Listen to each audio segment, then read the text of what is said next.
పర్యటన వాయిదా పడింది. ఉమ్మడి పశ్చిమ, తూర్పు గోదావరి జిల్లాల్లో 4 రోజుల పాటు చేపట్టాల్సిన పర్యటన వాయిదా పడింది. పవన్ కళ్యాణ్ ప్రయాణించే హెలికాప్టర్ దిగేందుకు అనుమతుల విషయంలో ప్రభుత్వ అధికారులు అడ్డంకులు సృష్టిస్తున్నారు. ఆర్ఎండ్బి అధికారుల ద్వారా అనుమతులకి సాకులు చూపిస్తున్నారు. భీమవరంలో ఇదే ఇబ్బందులు తీసుకురావడంతో పర్యటన వాయిదా వేశారు. కాకినాడలో సమావేశానికి ఆ నగరంలో ఉన్న హెలీప్యాడ్ కోసం అనుమతి కోరితే అంగీకరించలేదు. అక్కడికి 30 కిలోమీటర్ల దూరంలో ఉన్న గొల్లప్రోల్లో దిగాల్సిన పరిస్థితి వచ్చింది. ఇలాంటి అవాంఛనీయ సంఘటనలు కల్పించకుండా పర్యటన వాయిదా వేయాలని నిర్ణయించారు. అనుమతుల విషయంలో ప్రభుత్వం కలిగిస్తున్న ఆటంకాలపై న్యాయపరంగా ముందుకు వెళ్లాలని పార్టీ లీగల్ సెల్ కి పవన్ కళ్యాణ్ సూచించారు.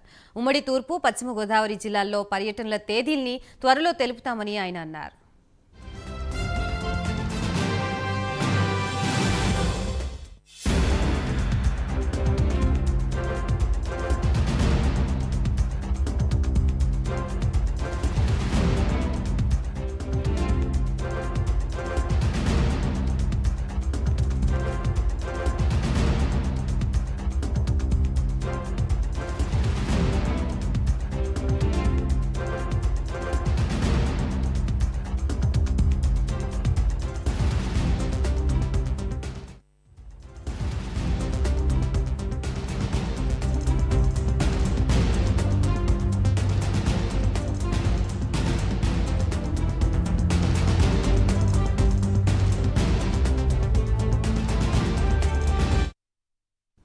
మొత్తంగా ఉమ్మడి పశ్చిమ, తూర్పు గోదావరి జిల్లాలో 4 రోజుల పాటు చేపట్టాల్సిన పవన్ కళ్యాణ్ పర్యటన వాయిదా పడ్డట్లుగా తెలుస్తోంది. దీనికి సంబంధించి కంప్లీట్ అప్డేట్స్ ఇవ్వడానికి మా ప్రతినిధి సాంబశివరావు సిద్ధంగా ఉన్నారు. సాంబశివరావు,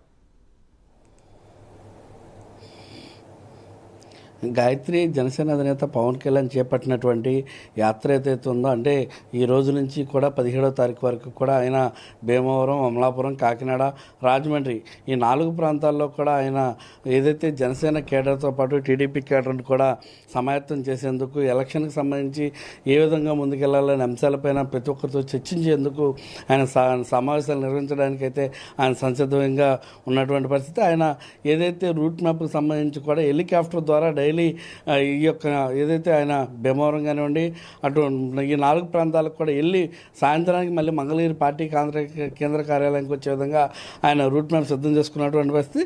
ఆ సందర్భంలోనే అక్కడ ఉన్నటువంటి ప్రభుత్వ అధికారులు ఎవరైతే ఉన్నారో అధికారులంతా కూడా, అంటే కలెక్టర్ పర్మిషన్ ఇచ్చారు, కానీ పోలీసు యంత్రాంగం పర్మిషన్ ఇచ్చింది, కానీ ఆర్ఎండ్బి వాళ్ళు మాత్రం పర్మిషన్ ఇవ్వడంతో ఆ యాత్రకు సంబంధించి ప్రతి చోట కూడా, అంటే ఇటు ఫస్ట్ భీమవరంలో పర్మిషన్స్ రాలేదు అన్నారు, తర్వాత అనంతరం అమలాపురంలో కూడా పర్మిషన్ ఇవ్వలేదన్నారు, కాకినాడలో పర్మిషన్ ఇస్తాం కానీ 30 కిలోమీటర్స్ డిస్టెన్స్ అబోవ్, అంటే 38 కిలోమీటర్స్ అబోవ్ని పెట్టుకోమన్నారు. అంటే పవన్ కళ్యాణ్ అనే వ్యక్తి ఒకసారి కనుక రోడ్డు మీదకి వస్తే కనుక భారీ, మనం చూస్తా ఉన్నాం, ఎప్పుడు చూసినా 1 కిలోమీటర్ వెళ్ళాలంటే మినిమం గంటన్నర పడుతుంది. 30 కిలోమీటర్ల దూరం నుంచి పవన్ కళ్యాణ్ కనుక హెలిప్యాడ్ దిగి రావాలంటే సుమారు ఉదయం బయలుదేరితే మధ్యాహ్నం లేదంటే సాయంత్రం వస్తుంది. అలాంటి సమయంలో సభలు ఏదైతే ఆయన అనుకున్న రీతిలో మీటింగ్స్ అయితే కండక్ట్ చేయలేరు కాబట్టి దానికి సంబంధించి అక్కడ మొత్తం కూడా అన్ని ప్రాంతాల్లో కూడా ఇలాంటి ఇబ్బందులు వస్తాయి కాబట్టి పూర్తిగా దీనికి సంబంధించి ఈ షెడ్యూల్ మొత్తం కూడా ఆయన వాయిదా వేయడం జరిగింది.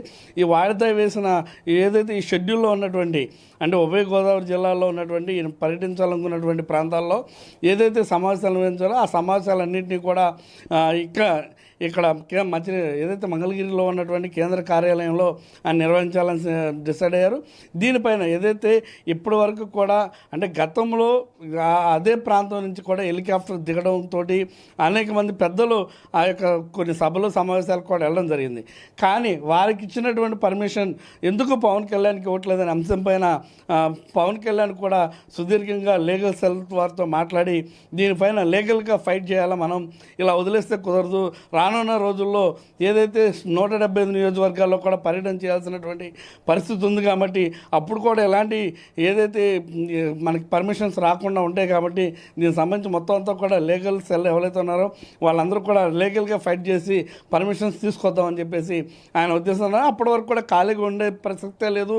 రాష్ట్ర రాజకీయాల్లోకి మనం ఏదైతే రాజకీయ రణరంగులకు ముందుకెళ్లాలో తప్ప వెనక అడుగు వేయకూడదని అంశంతో అక్కడ పెట్టాల్సినటువంటి సమావేశాలు ఏదైతే ఆ సమావేశాలన్నీ కూడా మంగళగిరి కేంద్ర కార్యాలయానికి మార్చుకోవడం జరిగింది. దానికి సంబంధించి రేపటి నుంచి వరుస పెట్టి ఏదైతే అక్కడ ఉన్నటువంటి వారందరినీ ఎవరైతే ఉన్నారో వాళ్ళందరూ ఇక్కడ కేంద్ర కార్యాలయం పిలిపించి వారితో మాట్లాడేటువంటి ఆలోచన అయితే చేస్తూ ఉన్నారు.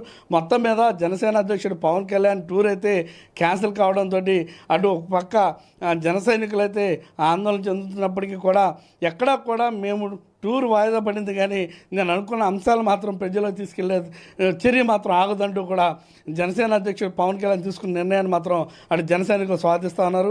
దీన్ని ఏదేమైనప్పటికీ కూడా ఇక్కడ ఏదైతే పర్మిషన్స్ విషయంలో ఇబ్బంది పడుతున్నామో అలాంటి పర్మిషన్స్ ఇప్పుడు కూడా ఇబ్బంది పడకుండా ఉండాలని అంటే మాత్రం కోర్టు ద్వారా లీగల్గా ప్రొసీడ్ అవ్వాల్సిన పరిస్థితి ఉంది. కాబట్టి లీగల్గా ప్రొసీడ్ అయ్యి 175 నియోజకవర్గాలు ఇలాంటి ఇబ్బంది మళ్ళీ కలగకుండా ఏదైతే రూట్ మ్యాప్ క్రియేట్ చేసుకున్నారో రూట్ మ్యాప్ సకాలంలో వెళ్ళే విధంగా చూసుకోవాలనే అంశాలపైన పూర్తిగా ఆయన నిమగ్నమైనట్టుగా తెలుస్తోంది. Gayatri, thank you for the update Sambasivarao.